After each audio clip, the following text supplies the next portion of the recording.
Our guest today is Maci Jones, who is going to be a junior at TCU in Fort Worth, Texas.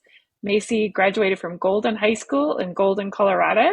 You were a soccer player at Bentley University in, is it Waltham, Massachusetts? Waltham, yeah. Waltham. And Maci has her own podcast titled Pieces of Passion. Going to college is a huge milestone, but it comes with unexpected, overwhelming changes. Today, Maci will talk about her experience in the transition from high school to college. Welcome, Maci. Hi, thank you so much for having me. Let's get started. What are some key differences you experienced when transitioning from high school to college? Well, so there were a lot of changes. I knew that I wanted to go far from home, so I definitely experienced a little bit of homesickness, which was expected. And I actually had to go to college earlier than everyone else because I was going to play soccer. So for preseason, when I went, it was about I'd say three or 4 weeks before the rest of the student population comes. And so it was kind of just athletes on campus, but the girls were amazing. It was like immediate friendships just built with having a soccer team. So that made it a lot easier to meet people, which was made it just so much easier of a transition for me. But I was coming off of like ending a high school relationship, like, so that was tough at first, for sure. But ultimately, I think the biggest changes I faced were, I don't know, you kind of have to learn that you're all you have, and you kind of have to learn to do things for yourself when your parents aren't there, and just know that you're going to be okay on your own. But honestly, it wasn't that bad of a transition. It was pretty simple, and it happened super quick, and I adjusted super quickly. I'd say the first 2 months, everyone was kind of in the phase where they're trying to meet people, and honestly, like, people aren't 100% themselves right at first because I think they're all just as nervous as you are. Um, Nervous is a good word. Yeah. yeah, definitely nervous. And I think it's super common for kids to want to transfer like after the first 2 months there because they're just not used to so much change and having to be out there on their own and like meeting new people. Did you So see I think that's other one. did you see other kids that you felt like they did want to transfer? People talk about that? Yeah, I mean, I think people wouldn't be super open about it because, um, I mean, they didn't want to seem like they hated it or anything like that.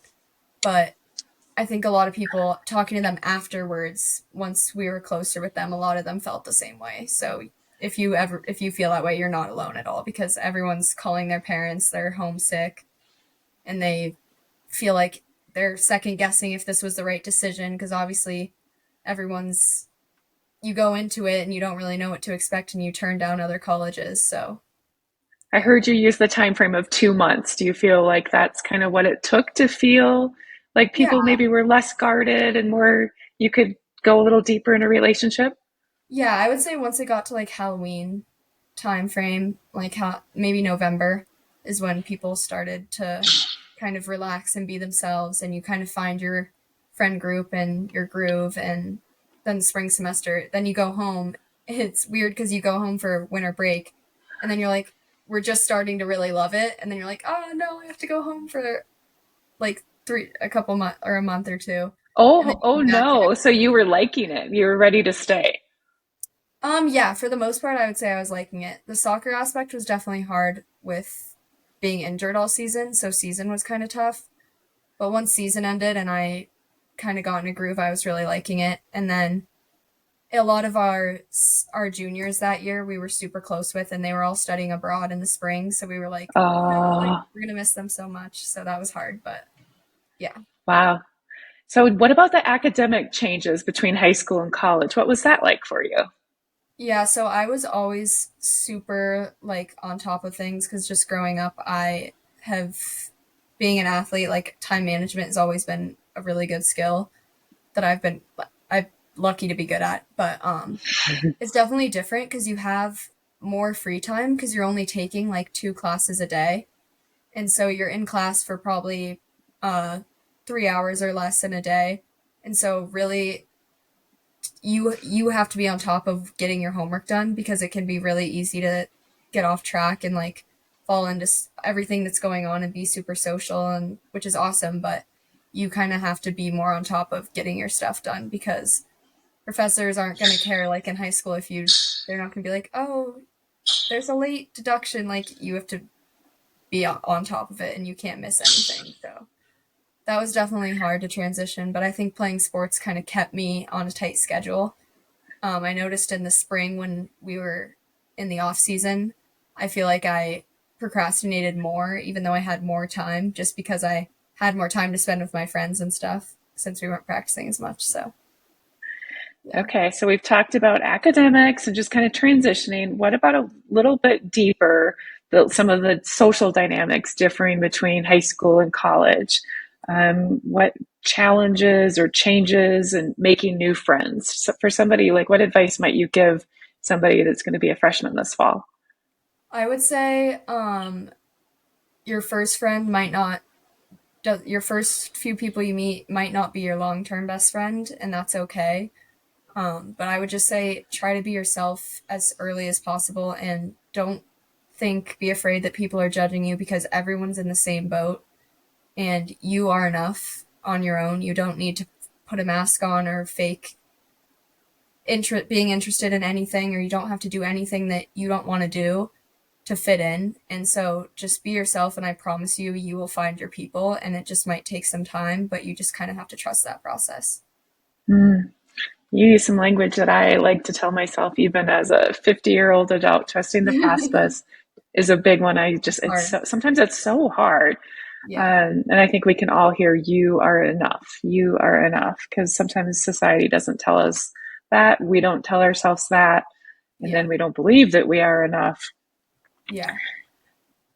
What resources or support systems did you find helpful during the transition to college? Was there anything that maybe would be universal, not particular to Bentley, maybe now as you go to Fort Worth, TCU? Yeah. Uh, I would just say being open, like talking to your professors and really creating a relationship with them is super helpful, especially if it's in the field that you want to go into, because they can be such a good resource for future internships and things you want to do. Like, for example, my finance professor this year, we created a really great relationship, and he had emailed like Goldman Sachs and set up an interview for me, and I actually got an offer from them. that's Just cool.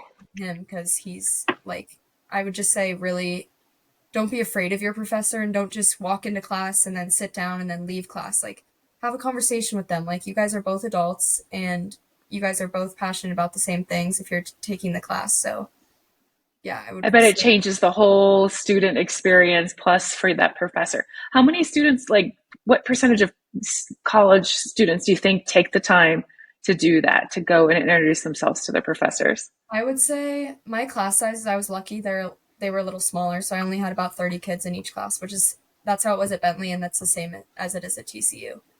So it was a little easier, but I would say most people didn't really cultivate that relationship. I'd say it's probably less than 5%. Yeah, I would agree Yeah, with your estimate. I don't know why we put professors on like this different pedestal and forget I that know. they're humans and that they like are probably really passionate about what they're teaching, and they like the age group that they're teaching, which is, yeah, we kind of forget some of those Yeah. things. Do you want to talk about your relationship with your family, from how that may have changed for leaving for college? Yeah. It was definitely hard because I was so used to having them around 24/7. And I And think you're I the kind of, first to go to college because you're the oldest of your siblings. yeah, I have a younger brother. He's going to be a senior in high school this year at Golden.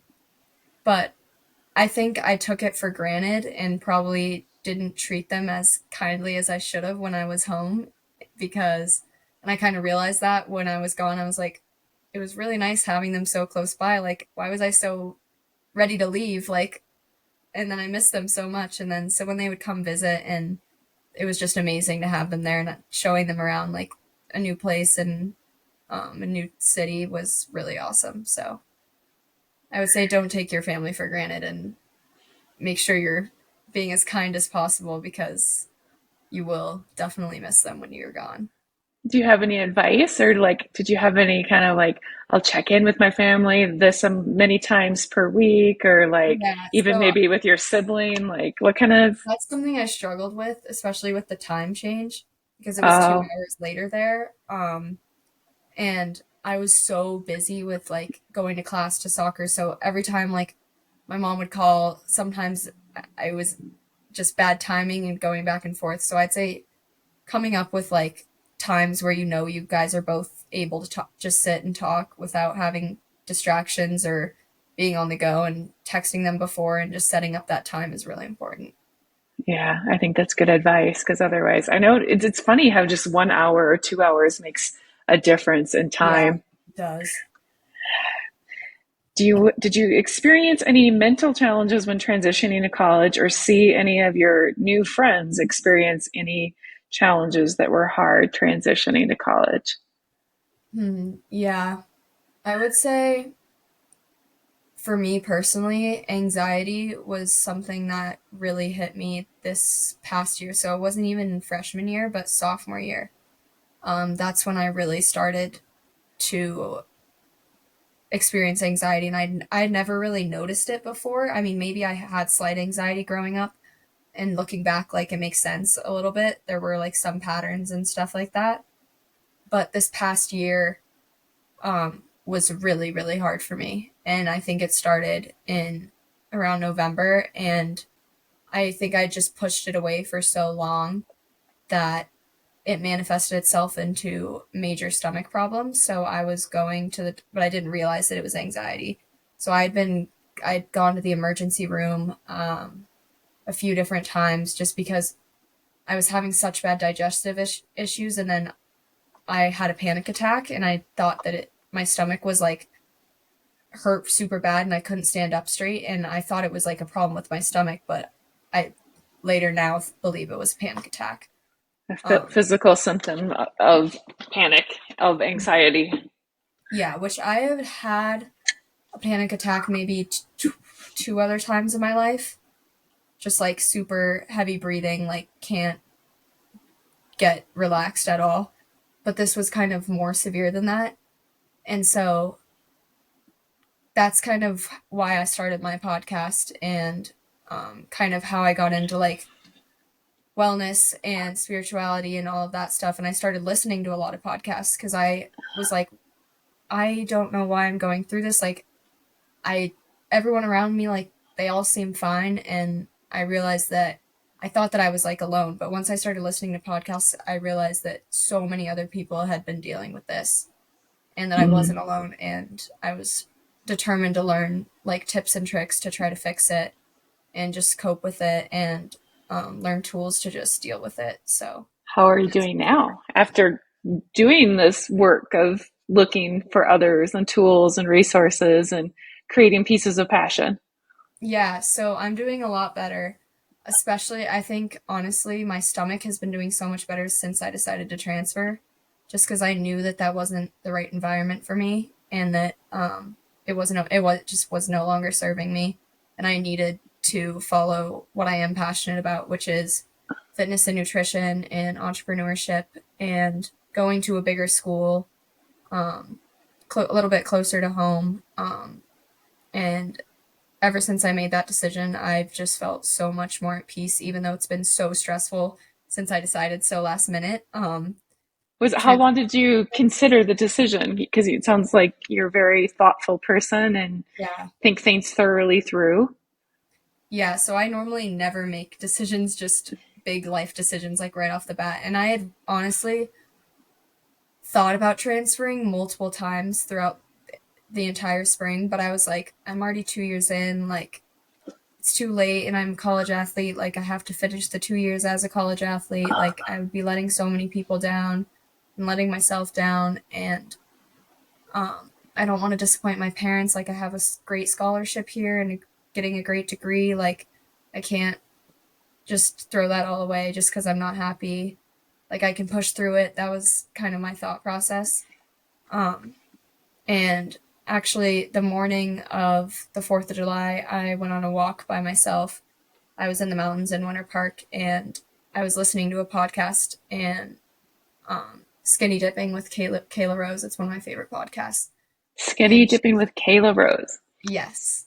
And she was talking about playing small and stopping playing small. And I was like, I am playing small by staying at Bentley. Like, it is not serving me anymore. Like, there's nothing there for me that I really want to go back to.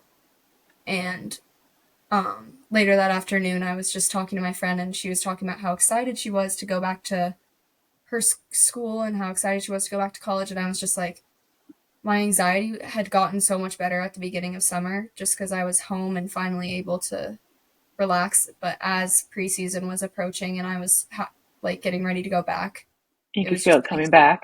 there's so much worse. And I was like, I didn't understand why, because I was journaling, I was doing everything had been doing to get it under control, and it was just hitting me so hard. And I just realized, so I just looked up schools with the best business and nutrition program, and TCU came up, and that was my dream school senior year of high school.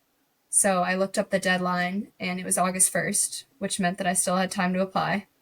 So I told my parents. I don't think they believed me at first, but I started the application that day. And then I told my mom, like, again, and I was like, Mom, no, I'm serious about this. And she knew I was unhappy about that. She was really worried about me. She had been all semester, and so my parents were super supportive, which I'm extremely grateful for, because Yeah, without them, yeah. this wouldn't have been possible. So, Wow. Exciting changes. yeah.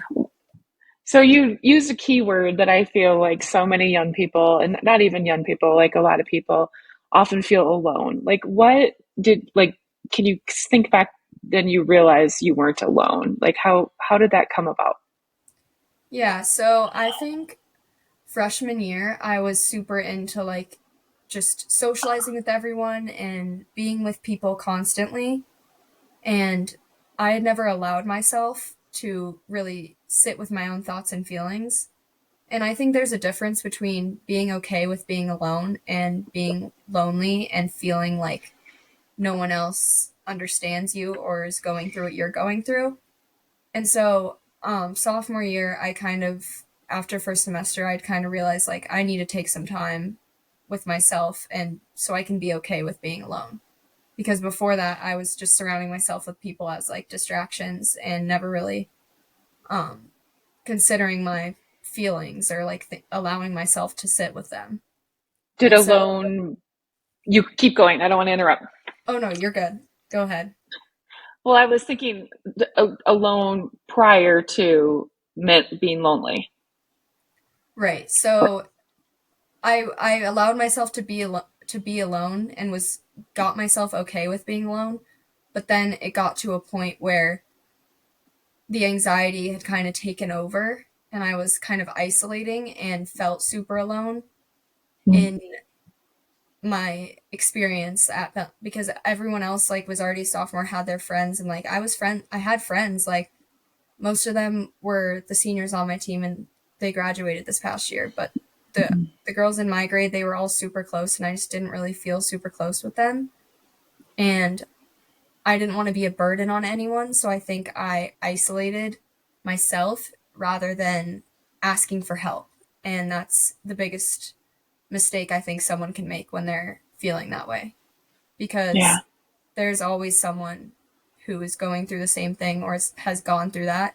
And your friends, if they're really your friends, they want you to be okay. They want you to feel okay. They want you to talk to them about how you're feeling, and you're not a burden on anyone.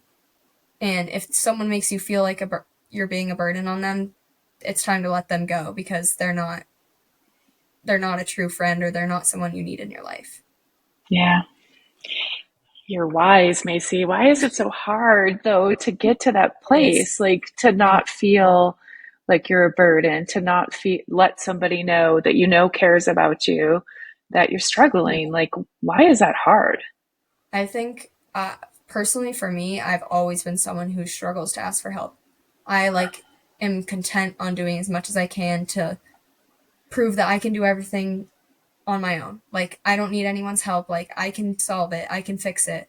And that's kind of how I was with my own anxiety. I think I was pushing it away because I was like, I'm fine. Like, I can fix it. Like, I don't need to go see a therapist. I don't need to talk to anyone about this. Like, it'll go away. Like, I'm okay.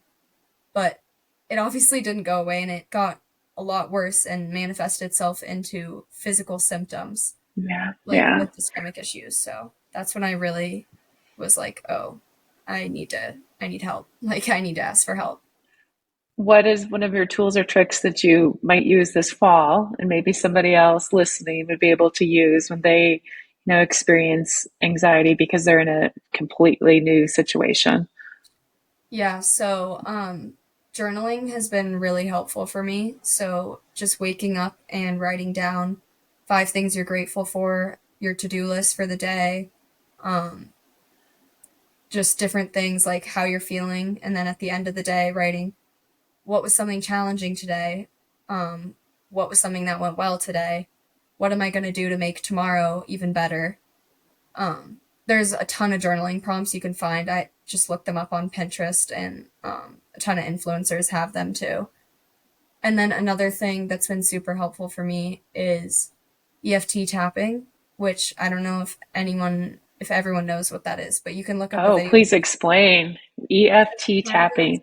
yeah, it's something I heard about on a podcast, and then my therapist also told me about it. But basically, you tap your certain places in your body that are sensitive. So it's like the top of your head, underneath your nose, your underneath your eyes, and then your heart, and then underneath your armpit. And if you just look up EFT tapping on YouTube, there's a whole video that shows you exactly like what to do, but it just really calms your nervous system down. And so if you're in a social setting and you're feeling anxious or overwhelmed, you can just kind of do that subtly, like under your jacket or something, and it really helps. And then another thing for me is it's hard for me. I'm like such a person that just is always on the go. So slowing down has been huge for me. So when I start to feel stressed or anxious, and I know this isn't obviously like available for everyone at all times, but yoga has been super, super helpful for me. So, like, literally just going down, we have like a Peloton doing 20 minutes of yoga, and you can look up videos on YouTube if you're new to yoga. Um, It's very but available. Yes. yeah, it's super helpful. That's been super helpful for me. Are Physical you activity able to is physical always activity? a thing for me. Like, that's really helped. Like, even just going for a walk for 20 minutes can do so much to clear your mind and just help you Are relax. you consciously trying to slow your mind down when you're practicing yoga or going for a walk or doing EFT tapping? Yeah, so focusing on slowing down your breath and just feeling your breath is super helpful, and that's kind of part of yoga and part of EFT tapping. And I know it sounds stupid, like, oh, just take a deep breath, you'll be fine.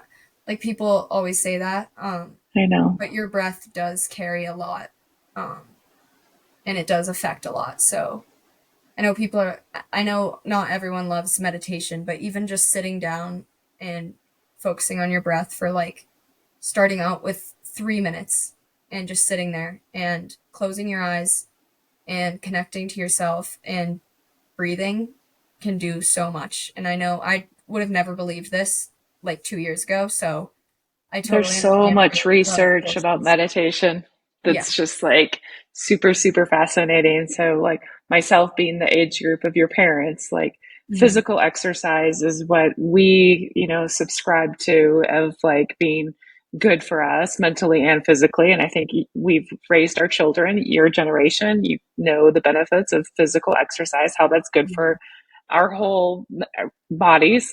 But the new research is that your generation is going to figure out that meditation is really beneficial and key to being physically and mentally well. But Yeah. we still kind of look upon it with this like, ooh, that person meditates, kind I of a know. It's like a crazy. stigma. Yes, there's such a bad stigma around it. And I think there's a stigma around yoga too. Like, you can only do yoga if you're flexible or if you're a girl or if which is so not true. Anyone can do yoga. Like, there's so many different variations of it, and there's stuff for beginners, intermediate, like advanced. Like, you don't have to be standing on your head to do yoga. So, No, but it's that mind body connection, like letting our mind have an opportunity to slow down and not feed those self thoughts of usually negativity. right. Oh Yeah. gosh.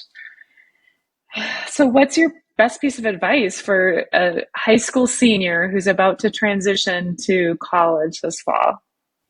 I would say, first of all, go with your gut, um, and make the decision that's best for you.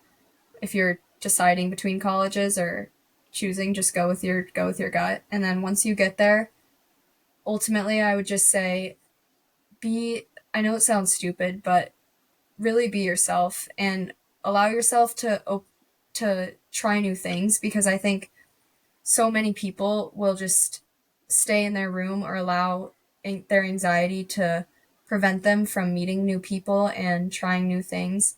So I would say go to all the stupid quote unquote freshman like introductory things, like with orientation and all of the activities that they put on, because that really will help you meet people and help you just find that confidence on your campus. And um, so yeah, even though it can be really intimidating, I would just say get yourself to just go out and do it, because you'll be really happy that you did. Finding your people is pretty important. Yes. You got to have somebody in your corner. So, Yeah, for sure. a few friends that you can count on one hand to go through the experience together. And I would Um, also say don't look at all your friends posting on social media and thinking that they're having a great time, and then be self-conscious if maybe you're struggling a little bit, because social media does not represent what's really going on. Who knows? The person that they posted that picture with, they might not even actually be friends in real life. Like, they might not be having the time of their lives. They probably feel just like you do. So, Yeah. Oh goodness. I guess I want to like ask, I'm super, proud of you. I don't know you that well, but that you're making a change because I feel really sad for young people who are so afraid of making that change, whether that even be just changing majors and staying at the same school or here you're going to change schools, but like they're so like, I'm going to do this. I'm going to be this. I'm going to be this major. I'm going to have this career. I'm going to go to this college and yeah, just totally afraid of, oh, that really what maybe was not the right choice for me. And I'm changing course and I'm going to try this. that's another that's been a huge thing for me, because my entire life I was like, okay, I'm going to be a financial planner just like my dad and major in finance and do all that. And then I got into it and realized, like, oh, this is not my purpose in life. This is not what fulfills me. And I was really scared at first to like admit that to myself, because I had put so much time and thought into what I was, and so much pressure on me doing that and achieving that. And so it was definitely scary to admit to myself that maybe I still want to do business, but I'm way more passionate about nutrition and fitness. And that's what I would see myself doing for the rest of my life. So I would say, if you're, whatever you start off doing, you're probably going to finish doing something else. I mean, people go to college and end up in careers that are completely different. The world tells you need to know what you're going to do when you're like 15. And that's just so, that's not realistic at all. You don't even know who you are at 15 yet. Mm-mm, And you mm-mm. don't need to have everything planned out. Just go to college and you'll find what you're passionate about while you're there. So don't be afraid to make a change, because ultimately that's going to be what you're doing for the rest of your life, and you want to love what you do.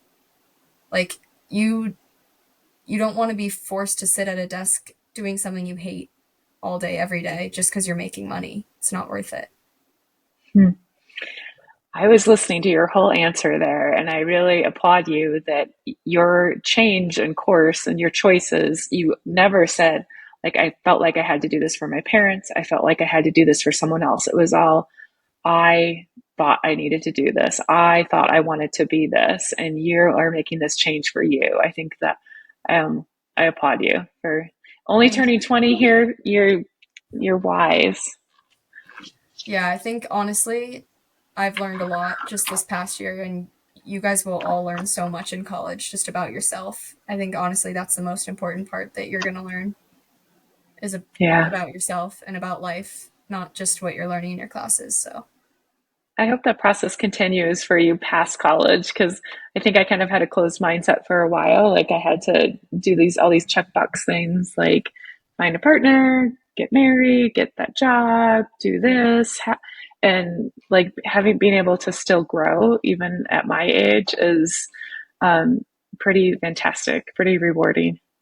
yeah, and I think honestly, the world today is getting better at that and letting go of those um, like time marks of, oh, you need to be married at this time and have kids at this time, and that those traditional timelines and are kind of they're kind of fading, which is good to I see. think your generation is teaching us older generations that like that's like take a choice, take a chance. It's okay.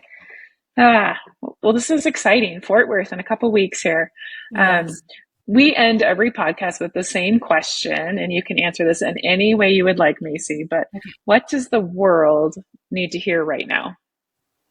Oh, there's a lot the world needs to hear right now. But I would say that you're inherently worthy and you don't need validation from anyone else, from your achievements, from what you accomplish. All of that is very important, but it's not who you are.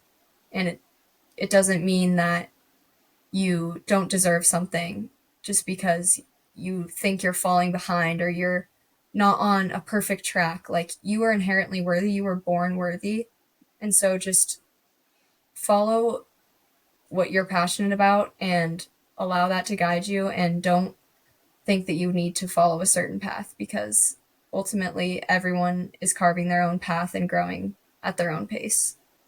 So, Thank you, Macy. You are worthy. I wish you the best of luck this fall at TCU in Fort Worth, and I just thank you. appreciate your time and being a guest today. Of course.